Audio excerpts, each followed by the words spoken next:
अब होगा लाल सागर में परमाणु हमला, दुनिया में मची हड़कंप। उस्तों यूक्रेन युद्ध और गाजा जंग के बीच लाल सागर में बारूदी बवंडर उठा है। पिछले 2 महीनों से सुलग रहे लाल सागर में जल्द परमाणु सुनामी की आशंका बढ़ गई है। पश्चिमी देशों से सीधी जंग का ऐलान किया है। अमेरिका ने भी विनाशकारी तैयारी कर ली है। लाल सागर में घमासान से वर्ल्ड वॉर 3 का अलार्म भी कभी भी बज सकता है। भूत ही अब कार्गो शिप के अलावा वॉर शिप पर भी हमले कर रहे हैं। लाल सागर में भयानक जंग छेड़ने की आशंका तेज हो गई है। एक तरफ से हूती लगातार टास्क फोर्स के जहाजों पर ड्रोन स्ट्राइक कर रहे हैं, दूसरी तरफ ब्रिटेन और अमेरिका से बदला लेने की तैयारी कर चुके हैं। यमन में हूती ठिकानों पर किसी भी वक्त एयर स्ट्राइक हो सकती है। अमेरिका, ब्रिटेन ऐसा करने में कामयाब हो गए तो ईरान युद्ध में उतर सकता है, जिससे पूरा अरब महायुद्ध की आग में झुलस सकता है। अदन की खाड़ी से लेकर का इलाका इतना खतरनाक हो चुका है कि वहां से गुजरने वाले हर शिप पर मिसाइल दागी जा रही है। यमन के तटीय इलाके पर हूती ने बेस बनाए हुए हैं। कामरान आइलैंड हूती का सबसे बड़ा मिलिट्री बेस है, जहां 2 राडार लगे हैं। इसके अलावा कॉम्बैट बोट और ड्रोन तैनात है।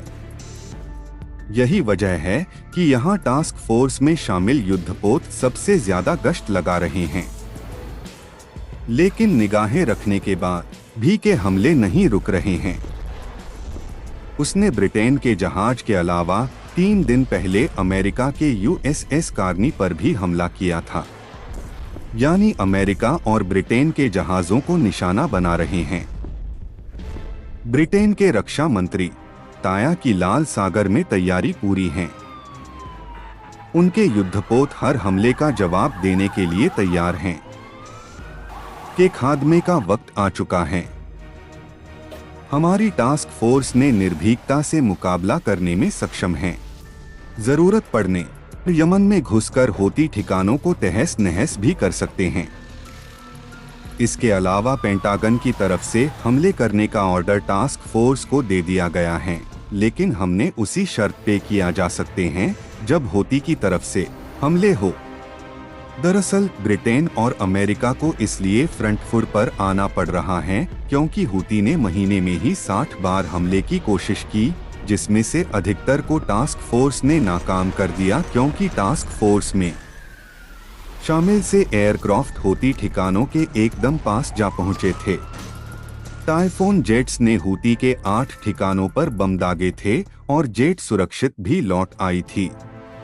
इसके बदले में एक बार फिर हूती विद्रोहियों ने अमेरिकी जहाज को निशाना बनाने की कोशिश की थी। उन्होंने एक के बाद एक 3 मिसाइलें दागी। हालांकि हमले की ये कोशिश नाकामयाब रही। जिस जहाज पर हमला किया गया उसका नाम MV मार्शल डेट्रॉयट है। जानकारी के मुताबिक अमेरिकी शिप ने 28 जनवरी को दोपहर 2 बजे अदन की खाड़ी को पार किया। इस शिप पर अमेरिका का झंडा लगा हुआ था। अचानक शिप की तरफ एक के बाद एक 3 बैलिस्टिक मिसाइलें आई। एक मिसाइल समुद्र में गिरी। 2 मिसाइलों को अमेरिकी ग्रेवली DDG-107 ने मार गिराया। अमेरिकी शिप को कोई नुकसान नहीं पहुंचा। ऐसा पहली बार नहीं हुआ है जब यमन के विद्रोही संगठन ने समुद्र में किसी जहाज को निशाना बनाया। हाल ही में हूती विद्रोहियों ने दावा किया था कि उनकी नेवल यूनिट ने अदन की खाड़ी में एक अमेरिकी जहाज पर मिसाइल हमला किया। इसके बाद अमेरिका ने यमन में ठिकानों पर एयर स्ट्राइक भी की थी। यूनाइटेड स्टेट्स सेंट्रल कमांड ने कहा कि जहाज को कोई नुकसान नहीं हुआ और न ही कोई घायल हुआ। और हमास के जारी जंग के बीच मिडिल ईस्ट में अमेरिका का 3 सैनिक मारे गए हैं। अपने सैनिकों की मौत पर दुख जाहिर करते हुए रविवार को अमेरिकी राष्ट्रपति जो बाइडेन ने श्रद्धांजलि दी। उन्होंने कहा कि पिछली रात हमने अपने एक बेस पर हमले में 3 बहादुर सैनिकों को खो दिया है। जॉर्डन में हुए ड्रोन हमले में 3 अमेरिकी सैनिकों की मौत पर अमेरिकी राष्ट्रपति जो बाइडेन का बयान सामने आया है। बदला लेने की बात कहते हुए जो बाइडेन ने कहा कि हमला करने वालों को करारा जवाब दिया जाए। बाइडेन ने सीधे तौर पर इस हमले के लिए ईरान समर्थित आतंकी संगठनों को जिम्मेदार ठहराया। अमेरिकी राष्ट्रपति ने कहा कि जिस तरह ड्रोन अटैक में अमेरिका के 3 बहादुर सैनिक मारे गए हैं, उसे ईरान समर्थित आतंकियों ने अंजाम दिया था।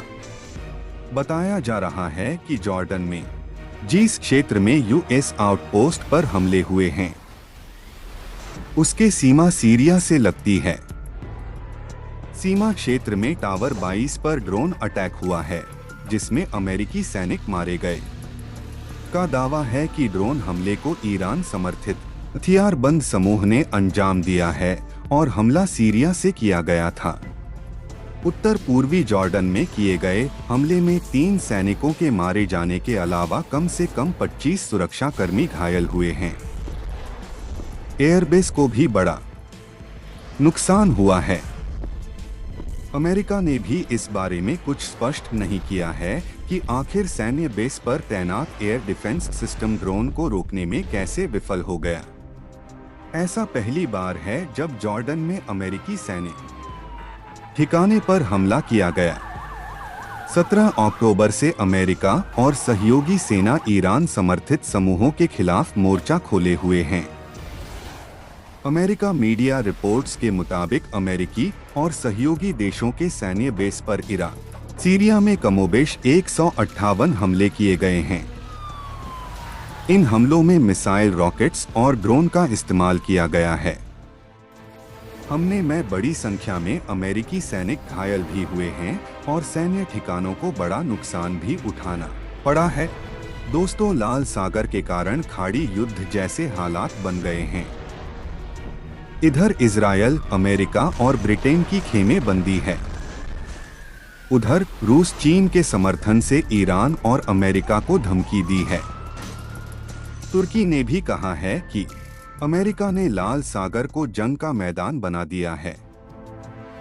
गाजा युद्ध शुरू होने के चंद दिनों बाद ही लाल सागर से गुजरने वाले जहाजों पर मिसाइल और ड्रोन से हमले शुरू कर दिए थे। हूती को सबक सिखाने के लिए जब अमेरिका ने एयर स्ट्राइक की तो अरब में महायुद्ध का खतरा बढ़ गया। विश्व युद्ध की आशंका इसलिए भी बढ़ती जा रही है क्योंकि हूती विद्रोहियों पर अमेरिका की एयर स्ट्राइक के बाद ईरान के साथ साथ तुर्की, रूस और चीन भी के पक्ष में खड़े हो गए हैं। साथ ही इन देशों ने अमेरिका को धमकी भी दे दी है। अमेरिका ने हूती के 30 लोकेशन पर बमबारी की और हूती के साथ ठिकानों को तबाह करना 2 दिनों के अंदर हूती के 100 से ज्यादा ठिकाने तबाह हो गई। लाल सागर में बड़े रक्तपात को लेकर दुनिया 2 खेमों में बंट गई। एक तरफ अमेरिका और ब्रिटेन में है तो दूसरी तरफ ईरान की अगुवाई है। इजराइल, अमेरिका और ब्रिटेन के सामने ईरान, तुर्की, रूस और यमन के आतंकी संगठन, जिससे लाल सागर में महायुद्ध का खतरा बढ़ गया है। इस पर आपका क्या कहना है? हमें अपनी राय जरूर बताइएगा। अगर यह वीडियो पसंद आया हो तो लाइक करें, शेयर करें और चैनल को सब्सक्राइब करके बेल आइकन को प्रेस करना ना भूलें।